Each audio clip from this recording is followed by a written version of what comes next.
Dana Bonner left the Indiana Fever in 2025, joined the Phoenix Mercury, and watched that same Mercury team injure half the Fever's roster last year.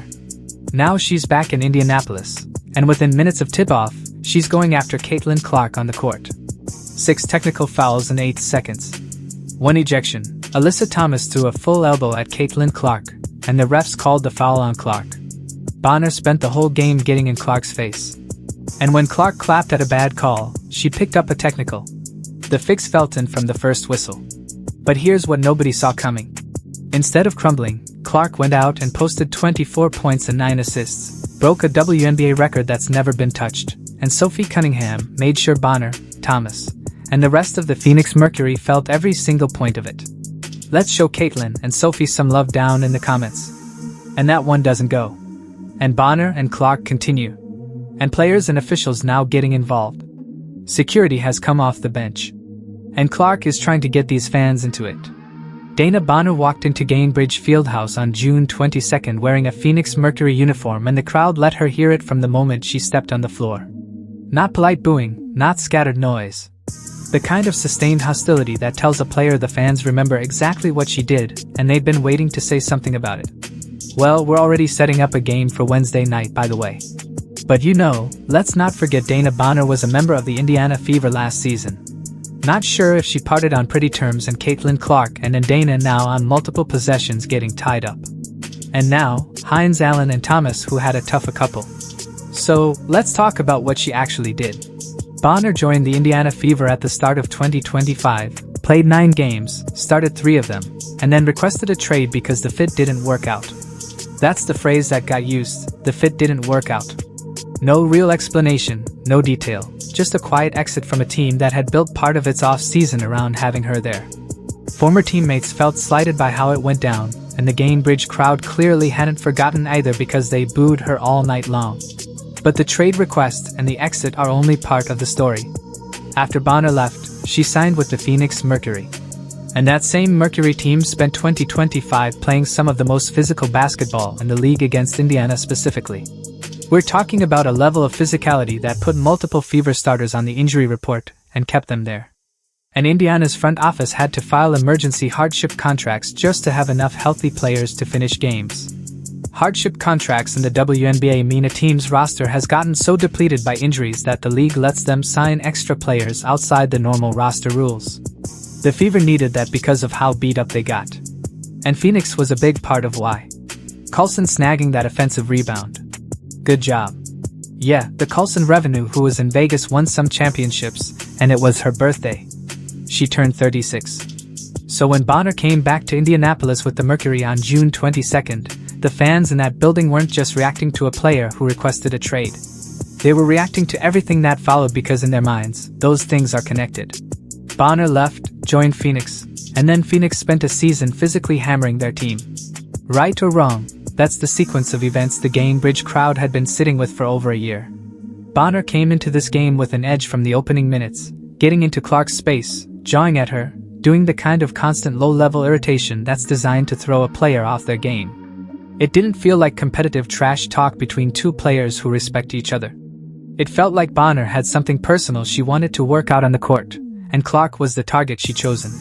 What Bonner miscalculated, though, is that the Indiana Fever she walked into on June 22nd isn't the same short-handed group that had to scramble for replacement players last year. The roster around Clark looks different now. There's more depth, more toughness, and players who've specifically shown they won't let Clark get targeted without a response. Bonner spent 9 games with this organization, so she might not have known that yet. She found out pretty quickly.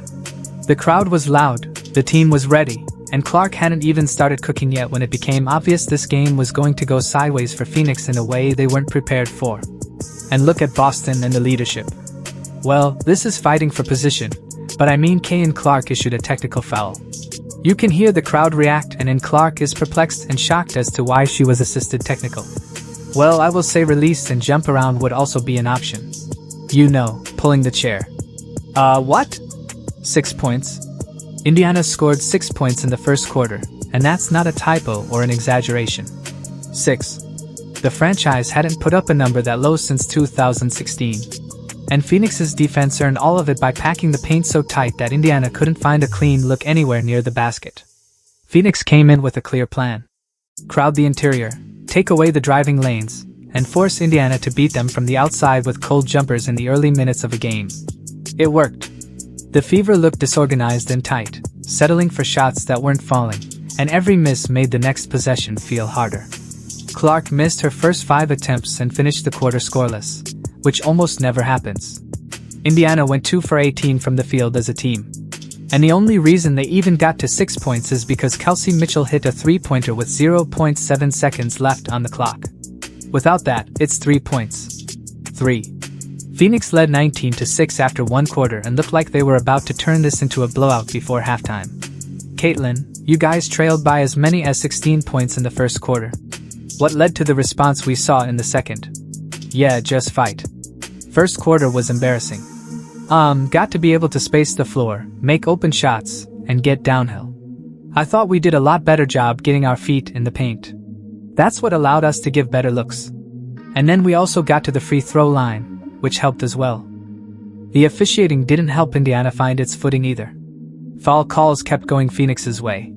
The Fever were getting hit on possessions where nothing got whistled, and the whole first quarter had this tilted feeling where Indiana couldn't get a bounce even when they deserved one. Coach Stephanie White told her team at the break to wake up, find some energy, and trust that the shots would fall if they kept attacking. She assured them the jumpers would come. Clark confirmed after the game that the team just lacked energy, and that Phoenix's paint-packing strategy was bothering them, getting into their heads a little and making the offense stiff. Clark from way outside drops a 3. Couple 50-50 balls on the last 2 possessions have gone the way of Phoenix, and it turned into buckets. Clark. Oh yeah? Here we go. Clark almost got that 5th foul. Find inside. It's Boston. Then the second quarter started and Clark stopped waiting for the offense to sort itself out. She took over. And the word took over doesn't really do it justice because what she actually did was pull Indiana out of a hole by herself, scoring 15 points in the second quarter alone, including 3s from well beyond 30 feet that had nothing to do with the play design Phoenix was trying to disrupt. Those weren't set plays. Those were Clark deciding she'd seen enough and launching from wherever she felt like it. Indiana brings a double that time. Clark Mitchell is on an island. Clark wants to keep piling on. When will they pick her up here? She's not been afraid to let it fly from out there. Clark just spins off of Brochan. Indiana has numbers launch ahead and Hole hits a 3. Indiana outscored Phoenix 35-22 in that second quarter. Let's sit with that for a second because it means the Fever went from 6 points in 12 minutes to 35 points in the next 12, completely wiping out a 16-point deficit and walking into halftime tied. Clark accounted for 15 of those 35 points herself. So nearly half of Indiana's entire second quarter output came from one player who'd been completely shut out in the first quarter and decided to flip a switch. That 35-point quarter is one of the most explosive Indiana has put together all season. And it happened right after their worst quarter in nearly a decade. The whiplash of it was jarring to watch, and the crowd at Gainbridge absolutely felt the shift in real time as the lead evaporated possession by possession. Paul bouncing Billings' extra pass. Boston to beat the buzzer and knocks down a 3. Billings. Oh, nobody picked her up. What the first quarter actually showed isn't that Indiana's offense is broken. It showed that when everything stalls, the team leans on Clark to accelerate things. And the second quarter was Clark accepting that without any hesitation. But while Clark was dragging the Fever back into contention, Phoenix was still trying to make the game physical. And the moment that really defined the night's tone hadn't happened yet. High able to win the jump. Thomas comes up with it, but is going to get whistled for an offensive foul. And she's looking at Nate Tibbetts. He doesn't even look to the back of the bench. He immediately signaled to take a look at. Oh yeah, that's not the elbow extend from behind. And that's not going to get overturned, I don't think. Alyssa Thomas threw an elbow at Caitlin Clark and the officials called the foul on Clark, not on Thomas. On Clark for hitting Thomas's elbow with her chest. The refs reviewed it, looked at the replay, and still came back with that call. And if you watched it in real time, you could hear the entire Gainbridge crowd lose their minds simultaneously. This is a successful challenge. The timeout will be charged to Indiana because they do. Phoenix will retain their timeout. Just like we thought, right? Would say this. Okay. When you see the elbow you go, oh, caught. If she caught her, that could have been bad. Yes. But the officials are saying, oh, Caitlin Clark put a little too much body into it, Thomas, and Clark had been tangling all game with Phoenix's physicality sitting right at the edge of what the refs felt like calling. So when Thomas swung that elbow from behind toward Clark's face and connected, the crowd saw it clearly. Clark felt it, and the whistle went the wrong direction. Anyway, Clark reacted and Bonner immediately got in her face because of course she did. And everything that had been building since tip-off finally boiled over in one loud, chaotic stretch of fourth quarter basketball. I understand the frustration in the technical because there's two players just battling for position. Oh my. And they're still going. Now it's Cunningham and Bonner. Keep in mind Cunningham and Bonner have history as teammates. Nate Tibbetts out on the floor. Stephanie White out on the floor. And Amy Bonner is telling everybody to go to their benches as Dana Bonner hears it from this Fever faithful. Sophie Cunningham stepped in not to calm things down, not to play peacemaker, but because she'd spent the whole game watching Clark get targeted, and she was done letting it happen without a response. Cunningham got between Clark and Bonner and made it clear that whatever Bonner thought she was about to do, she'd have to go through Cunningham first. And Cunningham meant it. Let's talk about Sophie's history here because this wasn't some new instinct she developed after joining the Fever. Back in 2025, when JCS Sheldon appeared to deliberately poke Clark in the eye during a game, Cunningham was the one who got vocal about it and made noise publicly.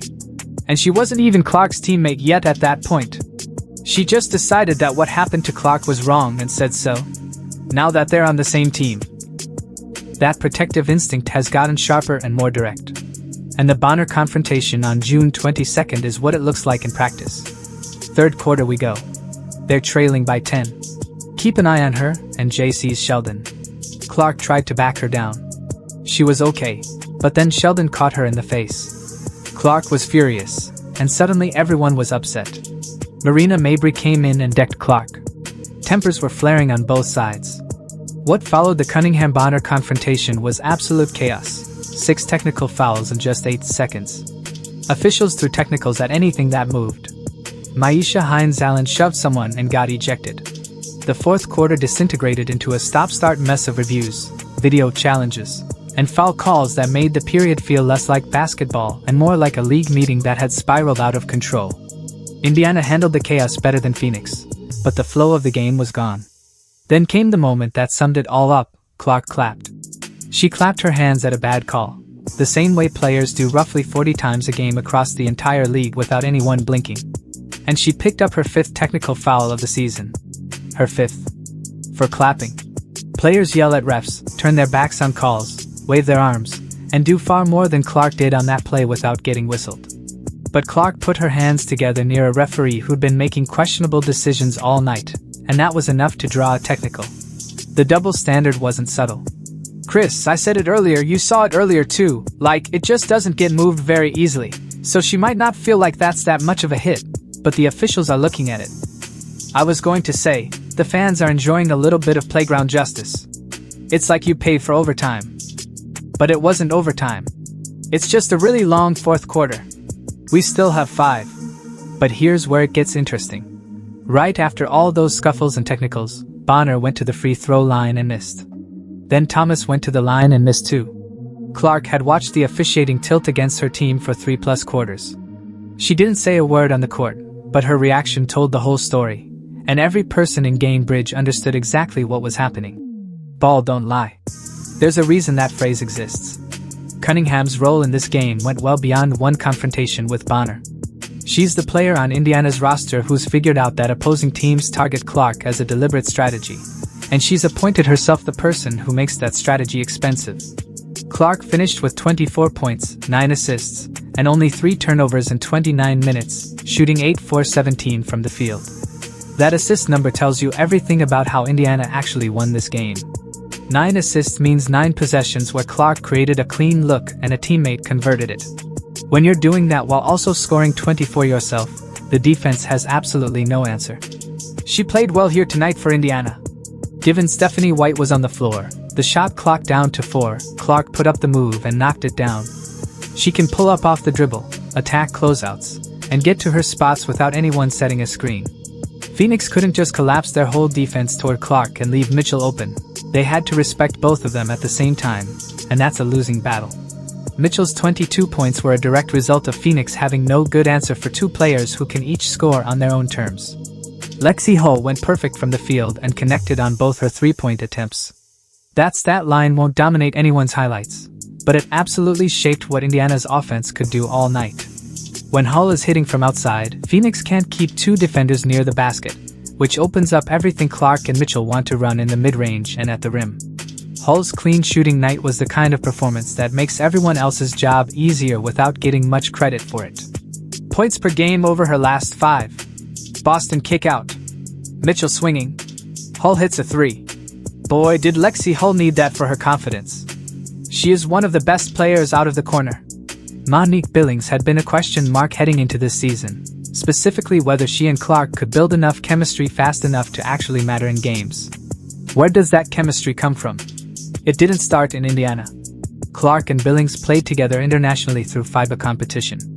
They already had reps together before Billings ever put on a Fever uniform. That familiarity is starting to show up in real ways now, with Billings reading where Clark's passes are going before they leave her hands instead of reacting after the ball is already in the air. On June 22nd, Billings posted 14 points and 10 rebounds for her first Fever double-double. A lot of those points came from catching Clark's passes in exactly the right spots and finishing without hesitation. Billings. Oh, nobody picked her up. She will waltz to the rim. And Indiana has gone from down 16 to up 10. Are you ready for the record? Clark's 24-point, 9-assist night extended her streak of consecutive games with at least 20 points and 5 assists to 6 straight, the longest streak in WNBA history. 6 straight. Nobody in the history of this league has ever strung together 6 consecutive games doing both things at that level. And Clark did it in a game where she spent half the night fighting bad officiating and physical play from a team that came in specifically trying to disrupt her. Scoring 20 points and dishing 5 assists in a single game is a great night for any player in any era of the WNBA. Doing it 6 games in a row means you're operating as the primary scorer and the primary playmaker simultaneously, game after game, even when the other team is scheming specifically to stop you from doing exactly that. Those two roles pull against each other under normal circumstances. The more you score, the more attention you attract, and the harder it gets to create for teammates. Clark's doing both anyway. She said the GOAT right here. Vote her All-Star. Big dubs, WW. Y'all know what this means. Baby out. Dub City, baby. Come back Wednesday in the chat. Look at all my beautiful teammates, y'all. This is what we do. Indiana Fever, baby. Indiana won 86-77. That final margin doesn't capture how much of the night the Fever spent clawing back from a 6-point first quarter, absorbing bad calls, and managing a fourth quarter that dissolved into technical fouls and an ejection before they finally got enough separation to breathe. Clark walked out of Gainbridge and told reporters exactly what happened. It's ridiculous. I got a technical for clapping. No spin, no diplomacy. Just the plain truth about a night where the officiating went sideways, and she still dropped 24 points and 9 assists. Clark appreciated every teammate who had her back, saying she's grateful to have players who will go to battle for each other. Bonner came back to Indianapolis, spent the night in Clark's face, missed her free throws after the scuffle, and rode the bus home with a loss. Show Caitlin and Sophie some love down in the comments. Don't forget to like, subscribe, and turn on notifications. Hoops Uncovered is bringing you all the action and top stories. Click the video on the screen, and we'll see you in the next one.